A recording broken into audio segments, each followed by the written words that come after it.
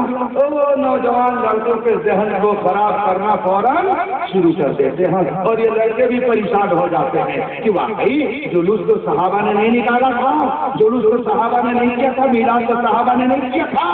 اب ان کے حیرانی کی انتہا نہیں رہتی کہ ہمیں لوگ غلط ہے، لیکن میرے بھائیوں نہ جانا حضرت فضاہی کے تسبیح ہو مسلح پر بڑے چلتے ہوئے حضرت ہے، ان کو ہم سمجھتے ہیں۔ ایسے لوگوں کو علماء کے پاس لے کر کے آئیے۔ حضرت علامہ فضل الرحمان گنج مراد آبادی رحمۃ اللہ تعالیٰ علیہ، اناؤ ضلع میں ایک جگہ ہے گنج مراد آباد، وہاں کے بہت بڑے بزرگ تھے، اعلیٰ حضرت کے زمانے کے علماء اور بزرگوں میں ان کا شمار ہوتا تھا۔ ان سے ایک مرتبہ کسی نے پوچھا کہ کیا صحابہ نے بھی نبی کا میلاد پڑھا؟ تو انہوں نے کہا ہاں پڑھا، بے شک پڑھا، اور ایسے ڈھنگ سے پڑھا کہ تم لوگ کیا پڑھ سکتے ہو۔ جو انہوں نے جب یہ بات کہی تو ان کے مریدین نے کہا حضرت یہ کیسے؟ کہا یہ بتاؤ میلاد میں ہوتا کیا ہے؟ یہی تو کہا جاتا ہے کہ میرے آقا مکے میں پیدا ہوئے، حضرت بی بی آمنہ کے گھر پیدا ہوئے، حضرت عبداللہ کے بیٹے ہیں، بنو ہاشم میں پیدا ہوئے، اتنے دنوں تک مکے میں رہے، نبوت کا اعلان کیا، اس کے بعد میں ہجرت کر کے مدینہ طیبہ گئے، 10 سال وہاں رہے، یہی ساری چیزیں تو میلاد میں بیان کی جاتی ہیں۔ ان کے مریدوں نے کہا ہاں حضرت یہی سب چیزیں بیان کی جاتی ہیں۔ تو کہا آؤ میں تم کو بتاؤں کہ صحابہ کیسے میلاد کرتے تھے۔ صحابہ جب کسی جگہ جاتے تھے، کسی ملک میں جاتے تھے، کہیں جہاد کرنے جاتے تھے، کسی شہر میں جاتے تھے، لوگوں کو دین کی تبلیغ کرنے کے لیے جب جاتے تھے تو ایسا تھوڑی ہے کہ فوراً ان سے مار شروع کر دیتے تھے، سب کو اکٹھا کرتے تھے اور پہلے کہتے تھے کہ دیکھو مکے میں ایک پیغمبر پیدا ہوئے ہیں، عبداللہ کے گھر میں ایک شہزادہ آیا ہے، محمد عربی جن کا نام ہے، انہوں نے نبوت کا دعویٰ کیا ہے، وہ یہ معجزات دکھاتے ہیں، مکہ سے انہوں نے مدینہ طیبہ ہجرت کی ہے۔ تو صحابہ جب کسی قوم کے پاس جاتے تو سب سے پہلے نبی کا میلاد تب ان کو دین کی تبلیغ کیا کرتے تھے۔ الحمدللہ جب صحابہ کرتے تھے وہی سبحان اللہ سبحان اللہ۔ اور آگے انہوں نے بڑی پیاری بات کی، فرماتے ہیں کہ سنو تم لوگ میلاد کرتے ہو تو بتاسا بانٹتے ہو۔ ارے بھائی آج مٹھائی خورما بہت ترقی ہوئی گئی تو خورما یہی تو ہوتا ہے۔ حضرت علامہ فضل الرحمان گنج مراد آبادی فرماتے ہیں کہ تم لوگ جب میلاد پڑھتے ہو تو بتاسا بانٹتے ہو، اور جب صحابہ میلاد پڑھتے تھے تو بتاسا نہیں اپنا سر بانٹتے تھے۔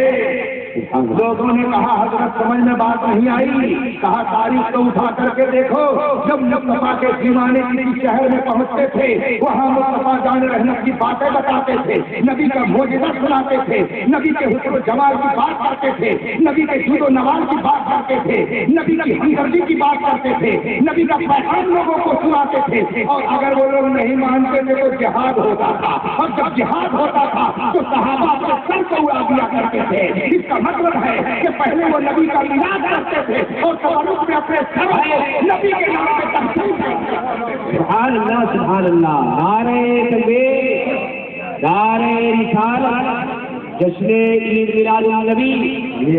میرے بھائیوں بدعت اور ناجائز سمجھ کر کے میری تو آج تک سمجھ میں بات نہیں آئی کہ اگر جلوس نبی کے نام کا نکال دیا گیا تو یہ ناجائز ہو گئے، اور اللہ جانے کیسا مذہب ہے کہ یہاں ناجائز اور یہی لکھنؤ چلے جائیے تو جائز۔ میں تو آپ لوگ کی دعا سے الحمدللہ ہندوستان کے باہر گھومتا رہتا ہوں۔ ابھی 12 ربیع الاول کا دن ہوگا، اگر کسی کو یقین نہ ہو تو گاڑی لے لے اور چلا جائے کانپور۔ 12 ربیع الاول کا جو جلوس محمدی نکلتا ہے اس میں سب سے آگے اپنا جھنڈا جمعیت العلماء کے لوگ ہی رکھتے ہیں۔ اگر جلوس محمدی نکالنا یہ ناجائز ہے تو آخر دلہا کار میں ناجائز کام کرنے جائز کیسے ہے؟ کیا بات ہے، واہ۔ اور قریب میں آ جائیے 12 ربیع الاول شریف کے دن وہاں پر سارے دیوبندی جلوس مدح صحابہ نکالتے ہیں۔ اگر صحابہ کے نام کا جلوس نکالنا جائز تو بتائیے نبی کے نام کا جلوس ناجائز کیسے ہو گیا؟ کیا بات ہے۔ اس کا مطلب ہے کہ جس کو نبی سے عداوت ہوتی ہے وہ خود بھی نبی سے دور ہوتا جاتا ہے اور لوگوں کو بھی دور کرنے کی کوشش کرتا ہے. اس لیے میرے بھائیوں ابھی وقت ہے, ابھی توبہ کا دروازہ کھلا ہوا ہے.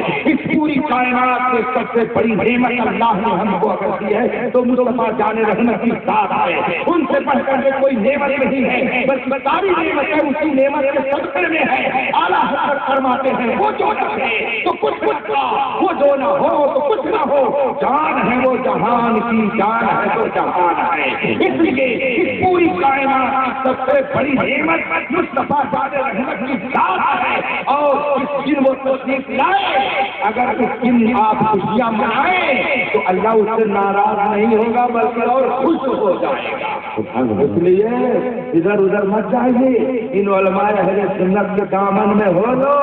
اور ابھی ٹائم ہے, اس لیے بریلی کی چوکھٹ پہ چل کر کے بولو میں مجرم ہوا تھا, مجھے ساتھ لے لو کہ رستے میں ہے جاگا جاتا آنے والے. اللہ تبارک و تعالیٰ اپنے محبوب کے صدقے میں ہم سب کے ایمان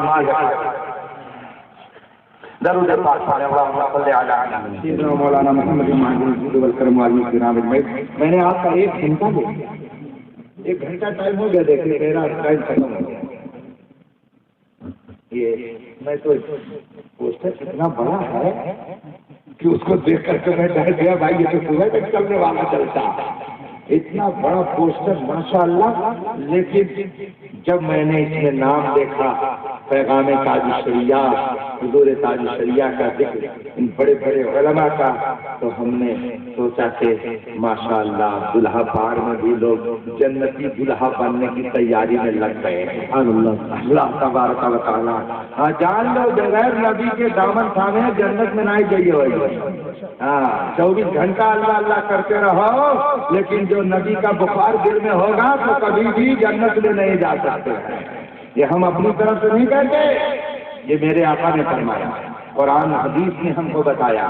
میرے آقا صلی اللہ علیہ وسلم فرماتے ہیں انما نفاسکم واللہ یعطی, دیتا خدا ہے مگر جان لو بانٹتا میں ہی ہوں.